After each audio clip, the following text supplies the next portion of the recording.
Hello po sa inyong lahat mga ka-crypto. Ako po si Pinoy Crypto Trader at sa video na ito ay atin pong pag-uusapan ang tungkol sa balitang ito kay XRP kung saan ay isa po itong prediction.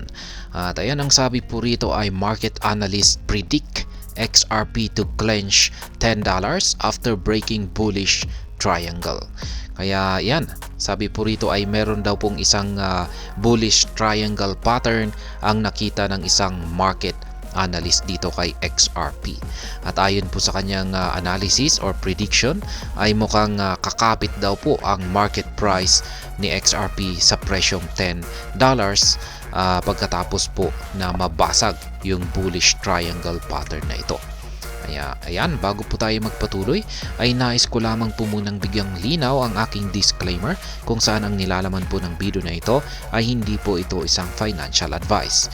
For education and information purposes lamang po ang layunin nito. Maliban po dito ay nais ko na rin pong magbigay babala na wala pong kahit anumang group chat ang Pinoy Crypto Trader.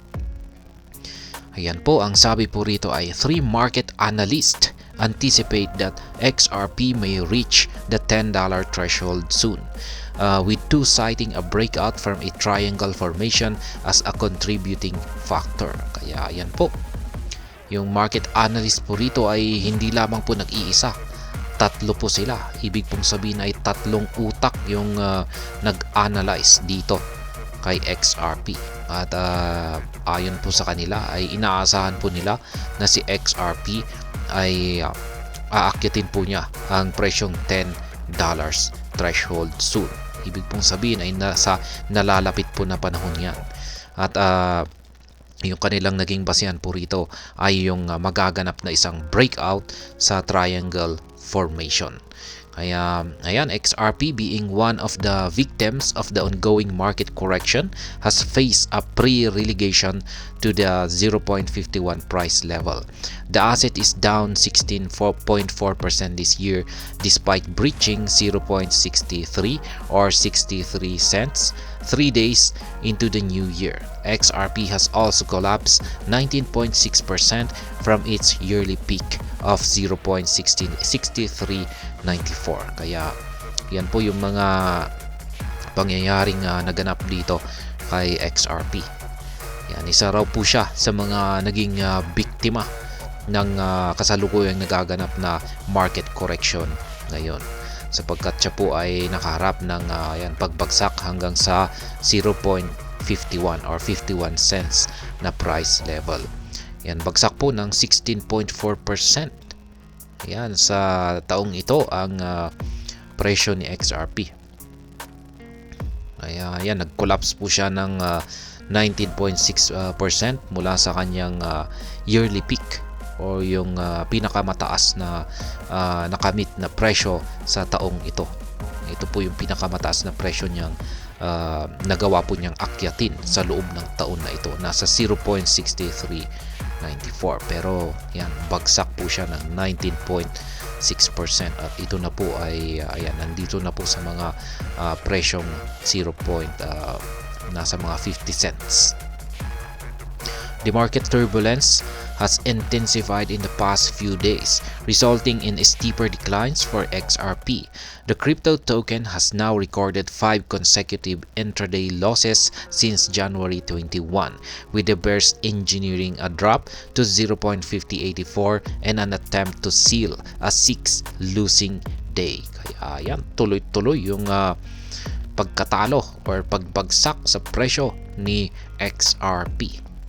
Yan, noong January 21 ay dito na naman po siya nag-engineer. Yan, or nakaranas ng pagbagsak patungo po sa presyong patungo po sa mababang presyo na 0.5084. Ayan, meron daw po siyang 6 na magkakasunod na araw na sunod-sunod na naitalang pagbagsak. Despite quickly recovering to 0.51 this morning, XRP is still down today when most assets are in the green. However, this bearishness has not had much impact on the confidence of the market watchers, who remain confident of the asset's potential for substantial gains. Kaya yan. Naka-recover naman daw po itong si XRP sa presyong 0.51. Ngunit down pa rin po siya sa kanyang performance. Samantalang kung ikukumpara po natin sa ibang mga cryptocurrencies ay yan, green na po sila, or yung kanilang recovery ay nagpapakita po ng isang magandang performance. Kaya ayan, XRP to $10, bullish triangle breakout. Ito na po yung inaabangan natin dito na prediction ng mga analysts.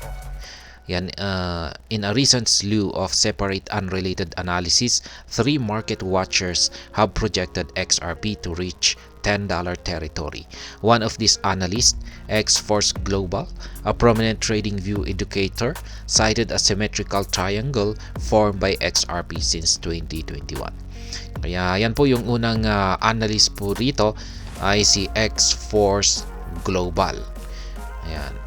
Isa daw po siyang prominent na trading view educator. Nagbibigay po siya ng mga knowledge, information, ayan, lalong-lalo na sa mga nag-uumpisa na gustong matuto na mag-trade. Ayan. Ayon po kay X-Force Global ay meron daw po siyang nakita na isang symmetrical triangle na nabuo na dito kay XRP, at nabuo pa ito mula pa noong taong 2021. Kaya ito po yung kanyang naging basihan para si XRP ay ayan, naging basihan kung bakit si XRP ay may kakayahang akyatin ang $10 na price territory. Data from the analyst weekly chart shows that XRP formed the lower ascending trend line of the triangle after collapsing to a low of 0.1013 in March 2020. However, the asset did not form the upper descending trend line until the drop from the 1.96 high in April 2022. Kaya yan po, yan, idinitalye po rito kung paano nabuo yung nakita rito ni X-Force Global na symmetrical triangle pattern.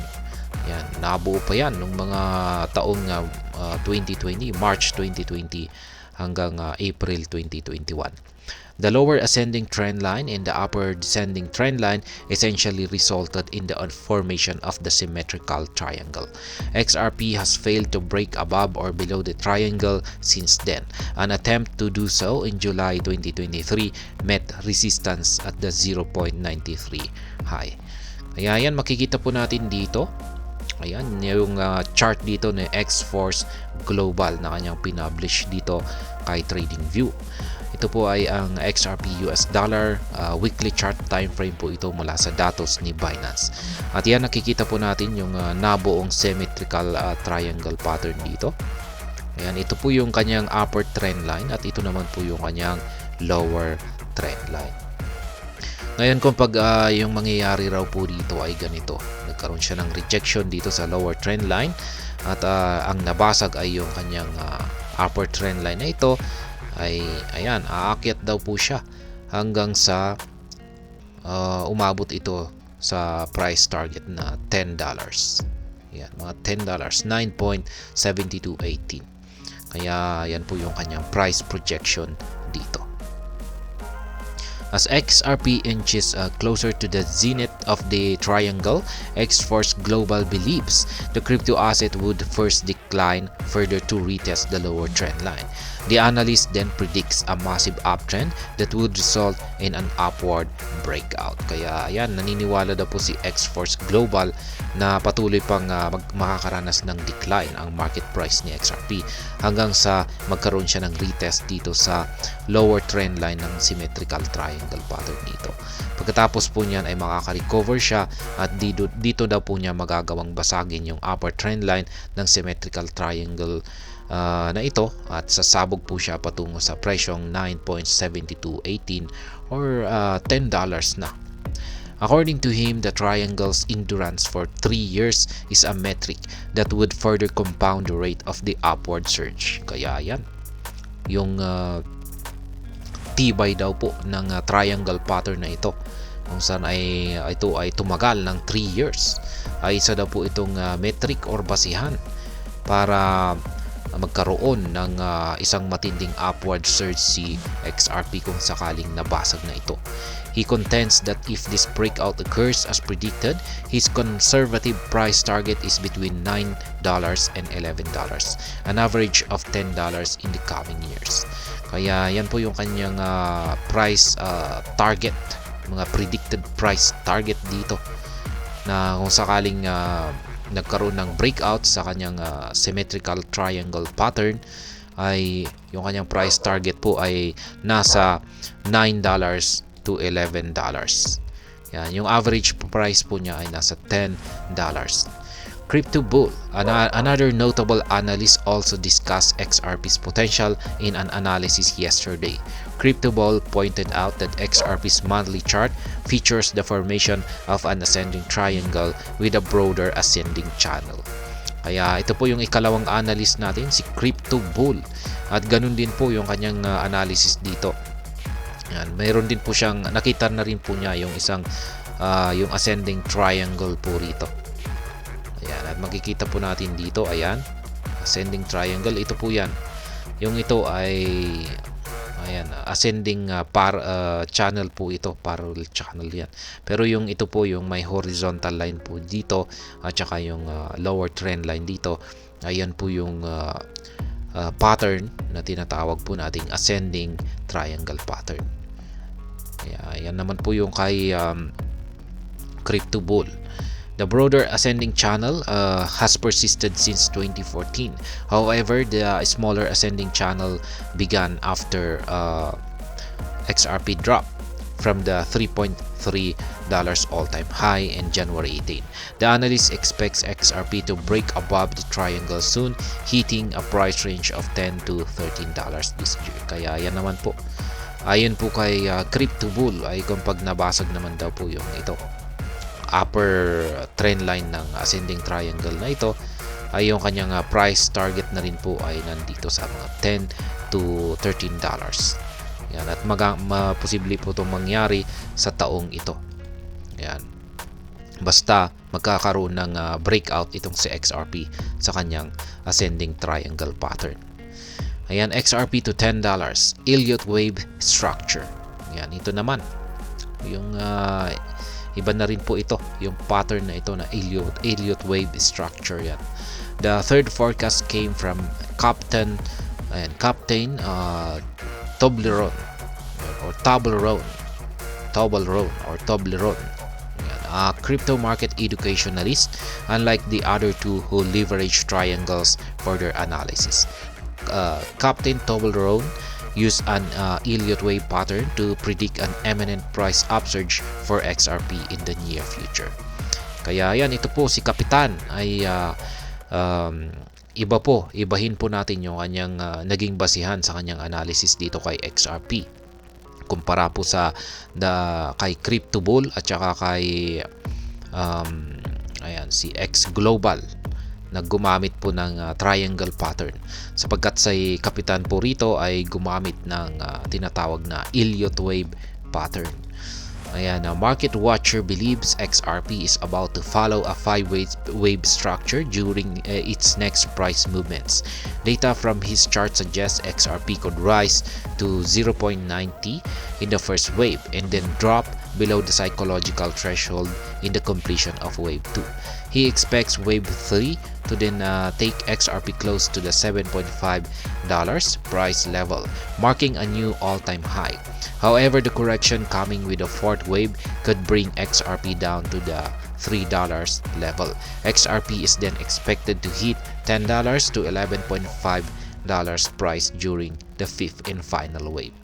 Kaya yan po, patatamaan daw po ni XRP or aakyatin daw po ni XRP ang price target na $10 hanggang $11.5 sa ikalima at panghuling wave ng Elliott wave structure.